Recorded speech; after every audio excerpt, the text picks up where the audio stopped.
The People's Democratic Party has asked the Federal High Court in Abuja to sack the governor of Zamfara State, Bello Matawalle, and his deputy, Mahadi Ali Gusau, over their defection from the party to the All Progressives Congress. Hi, welcome to What's Happening. These are the top 10 stories now. At number 10, the All Progressives Congress has appointed Lagos State Governor Babajide Sanwo-Olu and Kwara State Governor Abdul Razak Abdul Rahman to head its reconciliation efforts on the Anambra governorship election. The National Secretary of the APC Caretaker and Extraordinary Convention Planning Committee, John Akpan Odoyedege, announced this in a statement on Sunday. He said the governors were appointed following the recently concluded APC primaries to elect the party's candidates for the November 6th Anambra governorship election. The APC official noted that the governors were mandated to do everything reasonable and necessary to ensure that all feuding parties, erstwhile aspirants, and their supporters closed ranks and worked for the APC. At number 9, the Federal High Court in Abuja has threatened to issue a warrant of arrest against the former Minister of Aviation, Stella Odua, if she fails to appear in court again.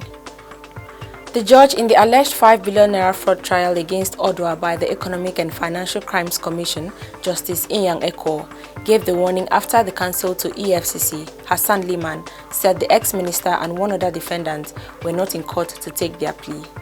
The court had earlier fixed February 9th for the arraignment of the former minister and 8 others, but because Odua was not served with the court processes, the arraignment did not hold. Again, April 19th was fixed for the arraignment, but the matter could not hold due to the strike by the Judiciary Staff Union of Nigeria. At number 8, a former chairman of the Independent National Electoral Commission, Professor Attahiru Jega, has advised President Muhammadu Buhari to withdraw the nomination of his aide, Loretta Onoche, as a National Commissioner of INEC. Jega also warned the National Assembly against confirming her appointment. He said this will help to avoid controversy and prevent erosion of confidence from the electoral body and process. The former INEC chairman asked Buhari to replace Onoche with another female from her state, noting that there are many other eligible women for the job. Jega spoke on Channels Television's Sunday Politics program. This is as there were indications on Sunday night that the Senate may reject Loretta Onoche as INEC National Commissioner. At number 7, Haiti's National Police have announced the arrest of the suspected mastermind in the assassination of President Jovenel Moise. Police Chief Leon Charles said a Haitian doctor living in Florida was arrested. Charles told journalists the suspected killers called him after the attack and that the police found evidence in his flat. The police chief added that the 63-year-old doctor recently arrived in Haiti on a private plane to seize the presidency, and that the alleged mastermind hired Colombian mercenaries through a private Venezuelan security firm based in Florida. The police said 26 Colombian mercenaries were involved in the murder. Recall that the president of Haiti was shot dead at his residence in the early hours of last Wednesday. His wife Martine was seriously injured and taken to Florida for treatment. At number 6, Chidinma Ojukwu, the 21-year-old student of the University of Lagos, has denied killing the CEO of Super TV, Usifo Ataga, a few weeks after claiming responsibility for his death. Chidinma, who was arrested and paraded last month in connection to the murder of Ataga, had confessed to stabbing him twice on the neck side. But in a recent interview with Crime Fighters, the embattled student said she admitted to killing Ataga at the time because of pressure and the fact that nobody believed her. She also claimed that she had met the deceased in a pool of his own blood when she returned from where she had gone to get food and drugs for the pair. According to her, the fear of being arrested by the police informed her decision not to report the matter before she left the apartment for her house. At number 5, the National Assembly has approved the sum of 4.87 billion naira as budget for the National Intelligence Agency to track, intercept and monitor calls and messages on mobile devices, including Thuraya and WhatsApp.